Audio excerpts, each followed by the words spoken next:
Alright, let's answer some questions. First question, what questions do you want to be asked and why might you answer them? That comes from Lucas D. Hawk. So I want to be asked good questions, and to be honest, as for why I might answer them, it's because I got very lazy thinking of a video topic for this channel, and I figured that you guys might have some crap that you want to know. For example, an actual question. I noticed that several YouTubers are using similar production techniques in their video. Is this something YouTube advises content creators to do to maximize views? That question comes from Sassy Cat. And this is one of those situations where I kinda wish you might have provided an example of what sort of technique you mean, but I can tell you that whatever you've noticed is not something that YouTube advises us to do. Because for a company whose profits are directly tied to our success, they are shockingly silent when it comes to giving us any sort of advice or tips to do better on the platform. For example, I once asked my partner manager about ad placement in videos. I wanted to know if there was any data showing if there was like an optimal way to place them, you know, like in terms of quantity and how many you should place at various intervals, like, I don't know, one every 2 minutes, 5 minutes, whatever. Is there any guidance? And they surely do have data on what kind of ad placements are more effective than others, but she basically said to me, I don't know. Another example is when I asked her about YouTube Shorts. And remember, this is someone who works directly for YouTube. I was as tapped in as anyone can get without being like a 10 million subscriber channel. And she couldn't tell me a single thing in regards to Shorts, and basically sent me the media release, the public media release for YouTube Shorts as an answer. You know, it's the whole YouTube Shorts are an exciting opportunity for creators to expand their audiences,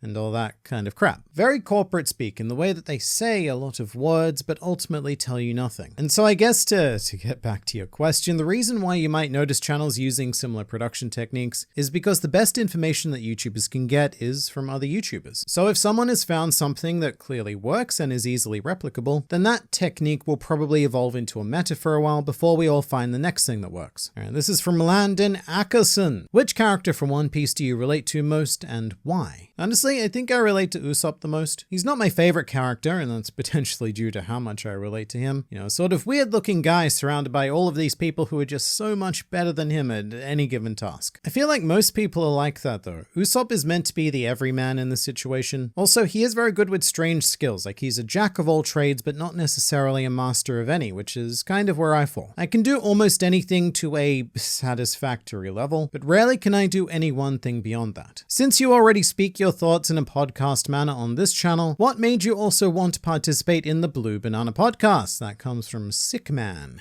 And it's a very good question. In case you're unaware, I did start a podcast with O'Hara and Joygirl, or as they're known on that channel, Manu and Sophie. And let's all just remember that I was using my first name before it was cool, but it's called the Blue Banana Podcast for stupid reasons, quite frankly. And it exists because the three of us genuinely like talking to each other about stuff. Things I wouldn't necessarily put on Dude in a Room, like that story about the time I encountered a guy jerking off in VR table tennis. I mean, that's something I probably could have put on this channel, I guess. But it's a very different vibe because the three of us are all quite different people. So you definitely get something unique from there that you don't get with just one guy rambling in front of a camera in a room. And also, if you want to check it out, there will be a link in the description thing. Blue Banana Podcast. I noticed you don't have sponsors in your videos. Is this by choice or do you just not get contacted by them? That comes from Pirate King. And alright, cool. So this is going to be quite a candid response. A lot of YouTubers really don't like talking about sponsors publicly, and that's obviously because it's tied to, you know, the money. And I think a lot of people would be incredibly shocked by how much some of these sponsorships pay, especially the channels with over 1 million subscribers, because for whatever reason, sponsors tend to value subscribers over actual views. So the kind of prices they command really bring out the eat the rich attitude within me. Now, with that said, I'm definitely not opposed to sponsors. I don't make anywhere near as much as the channels who have over 1 million subs, but I did used to take on quite a few of them because they do significantly help me pay for channel operations, specifically staff like editors and artists mostly, but also equipment. I've sunk almost every dollar I've made on sponsorships into stuff for people to make this channel better. They've allowed me to buy better cameras, better lights, monitors, desks, and a whole ton of other stuff, a microphone. But the reason why I don't do a lot of them is, and it's probably a very unsatisfying answer, but it's because I just don't like organizing them. I get contacted on an almost daily basis by potential sponsors, and they all talk to you in the exact same same way, which is this very sterile, corporate, fake enthusiasm kind of thing. You know, the kind of people who always end a sentence with, "We'll circle back to this later," or start a sentence with, "So circling back to this thing." Hate that phrase, circle back. Real people do not say that. And I just hate dealing with it. I'm a pretty profound introvert as it is. I just don't like talking to people I don't know, and I especially don't like talking to people I don't know from this particular world. It makes me almost irrationally annoyed because I just want them to speak directly like a human would, and other than money, I don't generally have any enthusiasm to do them. Because I don't particularly care about a lot of the products or the services. There have been some good ones, some that I do legitimately enjoy, but I've also had some really bad experiences chasing up money from companies who don't pay on time, and who, if I didn't chase up, may not have paid at all. And when I say pay on time, I mean like we are several months late. And all of the above just takes time and energy that I would rather be putting into videos. Because in the end, that's the most important thing, and when you get caught up in organizing brand deals and integration, it takes away from everything. So I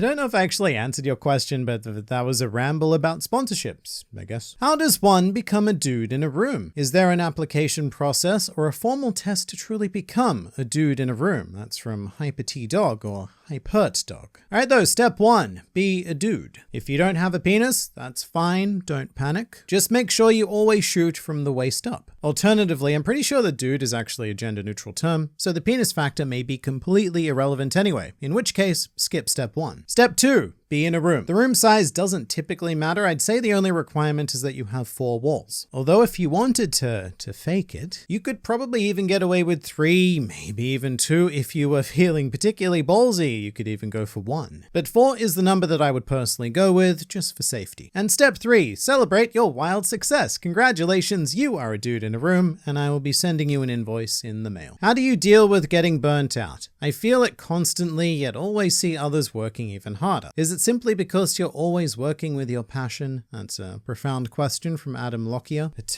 how do I deal with getting burnt out?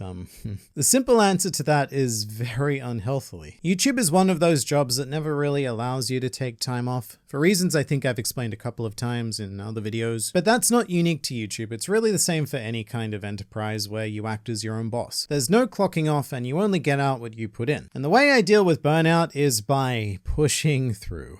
Like, it takes a lot to seriously burn me out. I think obviously one big advantage I have is that I do get to work with the things I love most in this world, being the One Pieces and the Hunter Hunters and YouTube actually in general. So it does make it easier to push through, because there's always genuine enjoyment to be had. And I should also say that I've kind of been primed for this brand of work. I know that this is becoming a meme because I say it a lot, but I used to work in theater. And in that industry, you also can't really take breaks. As an example, working in commercial musical theater, you're doing 8 shows a week across 6 days for anywhere from 3 months to a year, which makes it very difficult to even take a weekend off. So this is just the sort of thing I've done for my entire adult life, and that's not very good, come to think of it. I do have certain things I do to mitigate stuff, like I take my dog for a 90-minute walk or run every day, which is good for not being in this room, but also recharging your mind and staying relatively fit. I mean, I say relatively because look, it could be a lot better. But to get back to something relevant, in my decade of theater work, I only got properly burnt out once, and it took me almost that entire decade to get there. So if YouTube follows a similar pattern, then I won't be hitting that burnout stage for at least 4 years, after which I will crash and burn and crumble and switch industries. What's your blood type?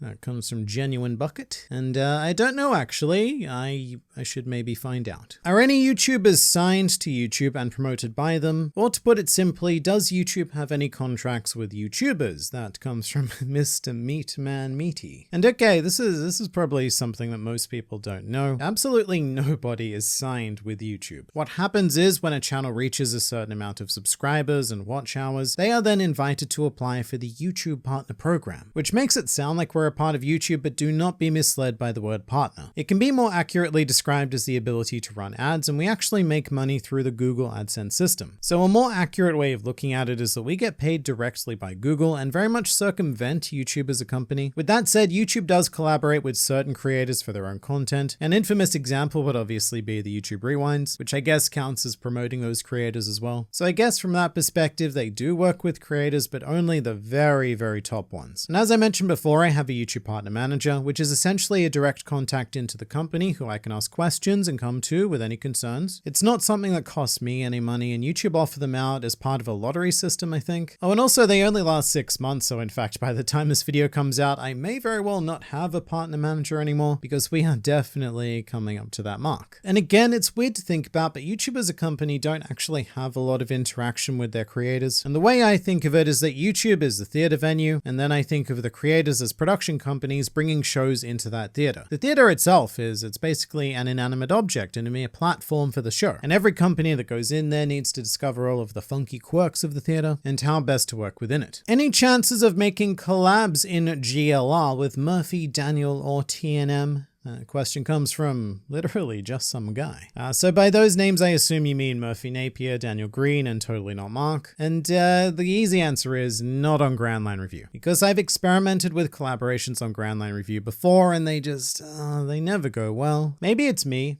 Maybe I'm just bad at things. But the type of videos I put up on Grand Line Review, they're just not really suited for bringing other people in. And they always feel kind of forced and like really cringy. On Dude in a Room though, I would happily have any of them on. In fact, I made a whole video on Murphy Napier already, and I'm pretty sure that Daniel watches this channel. So Daniel, if you're listening, I guess we pose this question to you. Will you have coffee with me in Adelaide? That question comes from Paper Patriot. And sure, why not? I can't guarantee that I'll be in Adelaide anytime soon in the foreseeable future. Great city though. It gets a lot of crap because it's not Sydney or Melbourne, so maybe that crap is warranted, but it's quite quaint and peaceful. And there was also a surprisingly nice strip club that my wife and I went to a few years ago.